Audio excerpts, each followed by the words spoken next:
আজকে চিচিঙ্গা একটা রেসিপি দেখাই। চিচিঙ্গা আমার ভীষণ প্রিয় একটা ভেজিটেবলস। এটা আমার খুব ভালো লাগে খেতে। একটু আজকে চিচিঙ্গাটা অন্যভাবে করছি। চলো রান্নাটা করে দেখাই। তেল দিয়ে নিচ্ছি, লঙ্কা ফোড়ন দিয়ে নিচ্ছি আগে। এবার চিচিঙ্গাগুলোকে ছেড়ে দিচ্ছি। চিচিঙ্গাগুলোকে সব দিয়ে দিলাম। চিচিঙ্গাগুলোকে বেশ ভালো করে ভেজে নেব। নুন দিয়ে নিচ্ছি, ওটাকে ভালো করে মিশিয়ে দিচ্ছি। অল্প হলুদ দিয়ে নিচ্ছি, হলুদটাকেও মিশিয়ে দিচ্ছি। এবার এর মধ্যে আমি পেঁয়াজ দিয়ে নিচ্ছি, ভালো করে দিয়ে ভালো করে এটাকে আমি মিশিয়ে নেব। পেঁয়াজটা দিয়েছি, এবার একটু ঢেকে দিচ্ছি আমি এটাকে। ঢাকা তুলে মাঝে মাঝে একটু উল্টো পাল্টে ভেজে নেবে।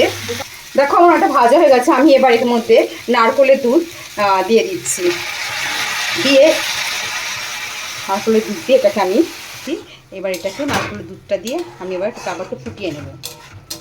মানে এটা ড্রাই হবে জিনিসটা, এটা কিন্তু গ্রেভি কিছু থাকবে না। নিচ্ছি, চিনি অল্প একটু দিলে বেশ ব্যালেন্সটা ভালো থাকে। চলো আমার হয়ে গেছে।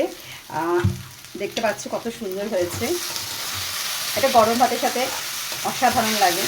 তোমরা অবশ্যই করবে। সিম্পল রান্না, কিচ্ছু ঝামেলা নেই। এবার আমি নামিয়ে নিয়েছি। এটা অসাধারণ টেস্ট হয়েছে, তোমরা একবার করে দেখবে।